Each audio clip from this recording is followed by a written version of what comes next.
Mga mainit na spaghetti. Mga mainit na balita na yung hapon sa E-News. Typhoon Haiyan pumasok sa Philippine Area of Responsibility at possible pa maging super typhoon. Magnitude 5.7 lindol. Pinayanig ang Luzon, isa patay. Dormat ng bulkan, posibleng pumutok. Iyan ang mga balita dito sa E-News.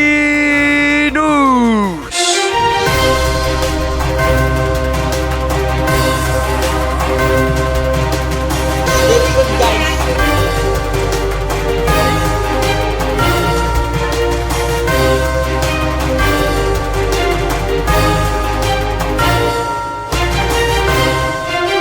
Mula sa Make Wine City, Bulacan, si John Lawrence Regala. At mula sa Caloocan City, si Andriette Elin Pacheco. Magandang hapon, Pilipinas at sa buong mundo. Nasa Pilipinas po sa ilalim ng Burnham o Philippine Rice ang pinakamalaking kaldera sa buong mundo. Ang kaldera po ay uka o crater na nilikha ng pagsabog ng bulkan. Ang tanong, aktibo pa kaya ang bulkan na naglikha sa kaldera? Na-discover ng isang New Zealand-based Pinay geophysicist na si Jenny Barreto at dalawa sa kasamahan niya ang kaldera o ang crater na iniwan ng isang underwater volcano. Pinangalanan nila itong Apolaki, means Panginoon o Pinuno, hango sa Philippine mythical god of the sun and war. Ayon sa research na Barreto at ng kanyang mga kasamahan, ang Apolaki ang may tuturing na pinakamalaking kaldera sa buong mundo. May diameters daw ito 150 kilometers, nakatumbas ng distansya mula Quezon City hanggang Paniqui, Tarlac, at 3 times ang laki nito kumpara sa Yellowstone Caldera ng Amerika. Ayon sa PBOX, possible na last activity ng bulkang ito ay mga nasa 46 million years ago na. At ang bulkan na ito ay inaasang every 20 years nagiging active. Dormant na nga or matagal ng tulog ang bulkang ito. Posibleng nag-iwan ng chromite, nickel at manganese deposits ang mga underwater eruptions doon. Pero dyan ang tanong, posible pa ba sumabog ito? Good question, Andriette. Ayon kay Mr. Renato Solidum, Direktor ng PBOX, ang bulkan na nakalikha ng pinakamalaking kaldera sa buong mundo ay walang panganib na sumabog, pero tandaan, anumang natutulog ay pwede magising. Parang natutulog na damdamin, pwede magising at sa'yo muling mahalin. Lo, bugot yan, tiwaw. Kaya patuloy na binabantayan pa din ng PBOX ang activity ng dormant na bulkan kasi may mga naitalang 1.3 to 1.8 na pagyanig sa palibot ng Apolaki Caldera. Masaktan! Tiwaw.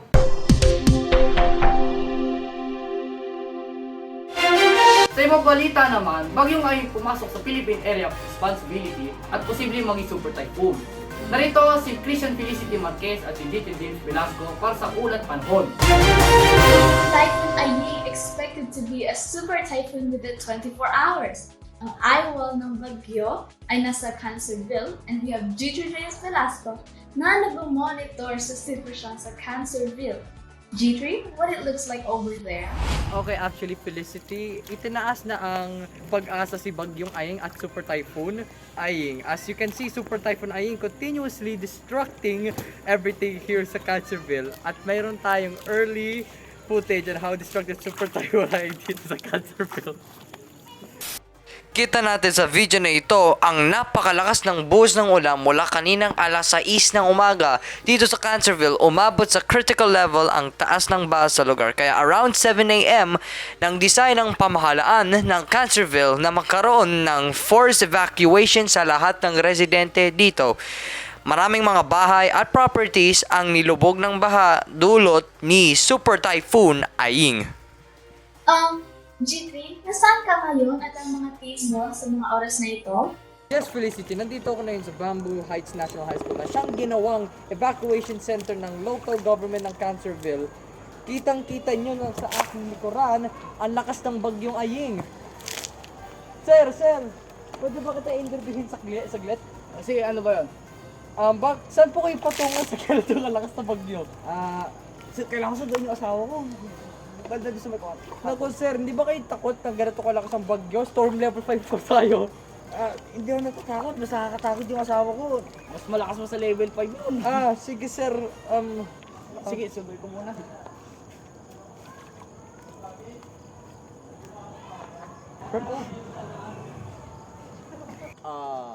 Okay. So, ito ang kalagayan ng Cancerville.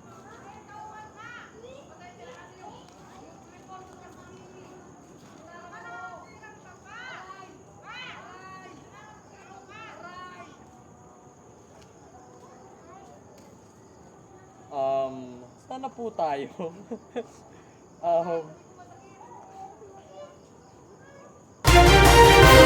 Thanks, G3, for your report, and please stay safe. Again, Typhoon Aying is now a Super Typhoon Aying, kaya pinapayuhan ang mga apektadong lugar na mag-ingat.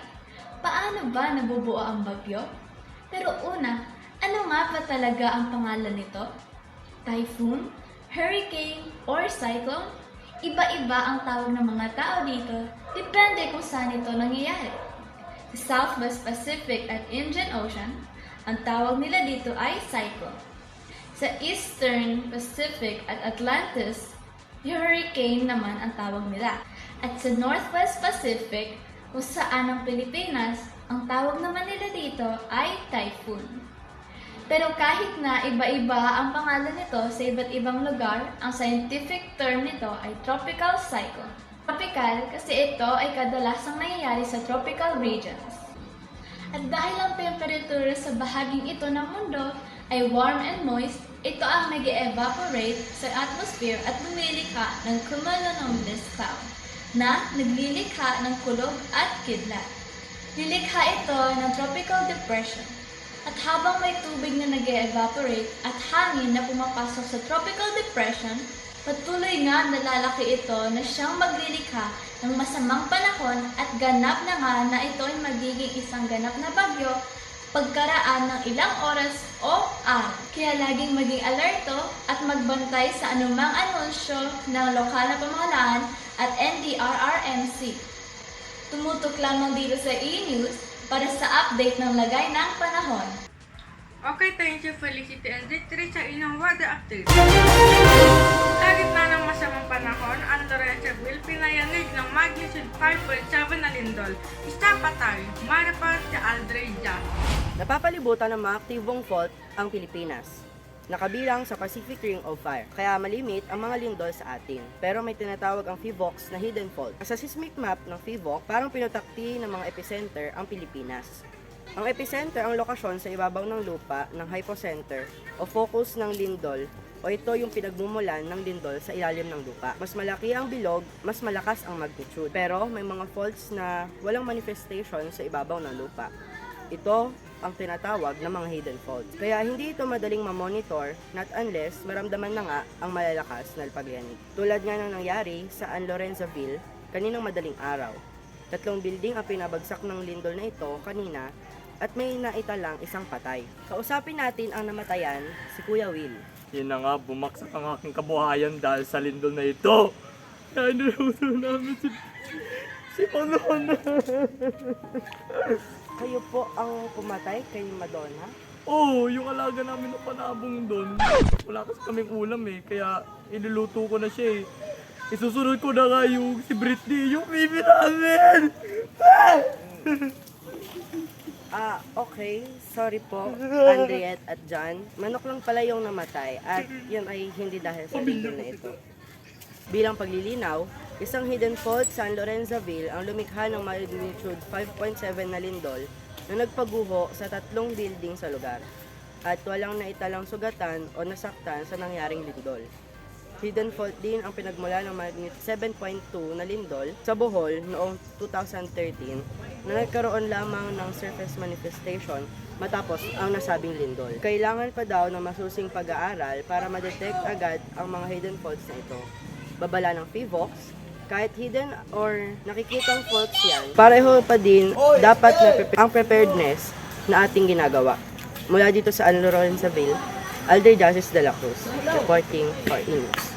Salamat sa inyo, Aldrey, at mag-ingat kayo dyan. At ayan nga ang mga balita ngayong hapon. Mga balitang fresh na fresh mula sa lansangan hanggang sa inyong tahanan. Ihahatid ng mga bagong isyu at pangyayari. Ako nga pala si Andriette Elin de la Cruz Pacheco. Kasama sila G.T. James Velasco, Christian Felicity Marquez, at Aldrey Jazz de la Cruz. Ako nga pala si John Lawrence Regala, nagbabalita sa E-News. Magandang hapon. Kitang-kita niyo po ba ang illegal?